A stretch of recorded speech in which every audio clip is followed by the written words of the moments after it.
ಒಂದು ಸಾಮಾನ್ಯವಾಗಿ ಅನಿಸುತ್ತೆ, ಹೊಡೆದು ಒಂದು ಎರಡು ಕೆನ್ನೆಗೆ ಬಿಟ್ಟು ಗೊತ್ತಿಲ್ಲದೆ ಏನಲ್ಲ ಸರ್ ಇದಲ್ಲ, ಇಂತಿಂಥ ದೊಡ್ಡ ದೊಡ್ಡ ದೌರ್ಜನ್ಯಗಳಾಗ್ತಿದ್ದಾಗ ಆಯ್ತು ಅವ್ರ ಅಪ್ಪ ಮಕ್ಕಳು ಅವರೆಲ್ಲ ಅದೇ ಮಾಡ್ಕೊಂಡಿದ್ರು, ಅವ್ರು ಅದನ್ನು ಬಿಟ್ಟರೆ ಸುತ್ತಮುತ್ತ ಅವರ ರಿಲೇಟಿವ್ಸ್ ಅವ್ರ ಮನೆಯವರು ಅವ್ರಿಗೆ ಒಳ್ಳೇದು ಬಯಸುವವರು ಸರಿಯಲ್ಲ ನೀವು ಮಾಡ್ತಿರೋದು, ಇದು ಮುಂದೊಂದು ದಿನ ಇದು ರಿವರ್ಟ್ ಆಗುತ್ತೆ, ಮುಂದೊಂದು ದಿನ ದೊಡ್ಡ ಮಟ್ಟದ ಹೊಡೆತ ಕೊಡುತ್ತೆ ಅಂತ ಹೇಳೋರು ಯಾರೂ ಇರಲಿಲ್ವ ಸರ್? ಈ ದೌರ್ಜನ್ಯದ ಒಳಗಡೆ ಇವರನ್ನು ಸಹಿಸ್ಕೊಂಡವರೇ ಇರುವುದಿಲ್ಲ. ಯಾರಿಗೆ ಬೇಕು ಹೇಳಿ? ಕೆಲವರು ತಮ್ಮ ಕೆಲಸಗಳನ್ನು ಬೇಳೆ ಬೇಯಿಸ್ಕೊಳ್ಳಿಕ್ಕಾಗಿ ಬಹುಪರ ಕೇಳುವವರಿದ್ದಾರೆ. ಏನೇ ಮಾಡಿದ್ರು ಅಯ್ಯೋ ಬಹುಪರ ಕಣ ನೀನು ಮಾಡಿದ ಸರಿ ಅಣ್ಣ ಇನ್ನೊಂದು 4 ಮಾಡು ಅಂತ ಹೇಳುವವರಿದ್ದಾರೆ. ನಾನು ಹೇಳಿಲ್ವಾ, ಇವರ ಸುತ್ತಮುತ್ತಗಳು ಇರುವುದೇ ಪಿಂಪುಗಳು. ಜನತಾದಳದಲ್ಲಿ, ಜಾತ್ಯತೀತ ಜನತಾದಳದಲ್ಲಿ ಪಿಂಪುಗಳನ್ನು ಕರ್ಕೊಂಡು ಹೋಗ್ಬಿಟ್ಟು MLC ಮಾಡಿದ ಉದಾಹರಣೆ ಇದೆ. ಇವತ್ತು ಕುಮಾರಸ್ವಾಮಿ ಅವರು ಅಕ್ಕಪಕ್ಕ ಬೇಕಾದರೆ ನಿಂತ್ಕೋತಾರೆ ಅವರು.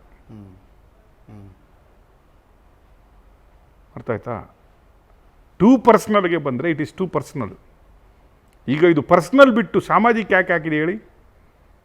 ಜಗತ್ತಿನ ಇಡೀ ಮೂಲೆಗಳಿದು ಯಾಕೆ ಹರಡಿದೆ ಹೇಳಿ?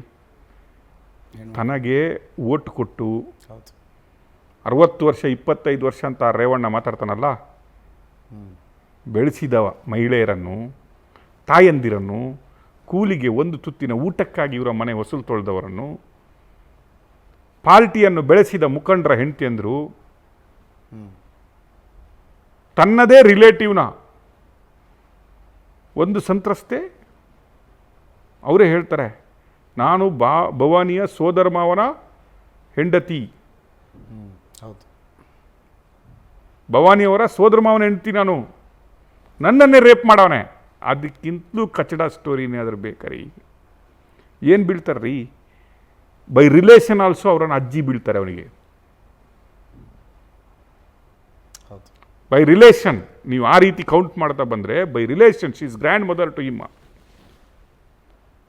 ಅವರನ್ನು ರೇಪ್ ಮಾಡಿದಂಥ ಫ್ಯಾಮಿಲಿ ನಾಚಿಗೆ ಮಾನ ಮರ್ಯಾದೆ ಬಿಟ್ಟು ದಿನ ಪ್ರೆಸ್ಸಿಗೆ ಬರ್ತಾರೆ, ಅಣ್ಣ ತಮ್ಮ ಎಲೆಕ್ಷನ್ಗೆ ಓಡಾಡ್ತಾ ಇದ್ದಾರೆ ಅಂತ ಹೇಳ್ತಾರೆ, ತಾತ ಲೆಟ್ರಲ್ಲಿ ಬರೀತಾರೆ MLC ಎಲೆಕ್ಷನ್ ಇದೆ ನಮಗೆಲ್ಲ ಸಪೋರ್ಟ್ ಮಾಡಿ ಅಂತ. ಇನ್ನು ಎಷ್ಟು ಜನರ ಸೀರೆ ಬಿಚ್ಚಬೇಕಂತ ಇದ್ದಾರೆ ಇವರು? 65 ವರ್ಷ ಸಪೋರ್ಟ್ ಮಾಡಿ, ಅವರೇ ಹೇಳಿದ್ರಲ್ಲ 60 ವರ್ಷದಿಂದ ಇಡೀ ಮಹಿಳೆಯರ ಸೀರೆ ಬಿಚ್ಚಿಸಾಯಿತು. ಇನ್ನೂ ಇವರು ಸಪೋರ್ಟ್ ಕೇಳೋದು. ಅವನು ನಿನ್ನೆ ಹೇಳ್ತಾನೆ, ಧೃತಿಗೆಡಿಬೇಡ್ವಿ ನಾವಿದ್ದೀವಿ, ಹೋಗು ಸಂತ್ರಸ್ತರ ಮನೆಗೆ ಹೋಗು, ಕಿಡ್ನ್ಯಾಪ್ ಮಾಡೋದಕ್ಕಿಂತ ಹೋಗ್ಬೋದಲ್ಲ, ಅವರ ಪಾದಕ್ಕೆ ಬಿದ್ದು ಸಾರಿ ಆದರೂ ಕೇಳ್ಬೋದಲ್ಲ, ಆಗ ನಾವು ಮೆಚ್ತೀವಪ್ಪ. ಪಾಸಿಟಿವ್ ನ್ಯೂಸ್, ಅದನ್ನು ಪಾಸಿಟಿವ್ನೆಸ್. ಓ ಕರೆಕ್ಟ್, ಸೊಸೈಟಿಯಲ್ಲಿ ಒಂದು ಚೇಂಜಸ್ ಇದೆ. ಕೆಲವು ಕ್ಷಮಿಸಲಾರ್ಹವಾದ ತಪ್ಪುಗಳಿರ್ತವೆ, ಇದು ಕ್ಷಮಿಸಲು ಅರ್ಹವಲ್ಲದ ತಪ್ಪು ಇದು.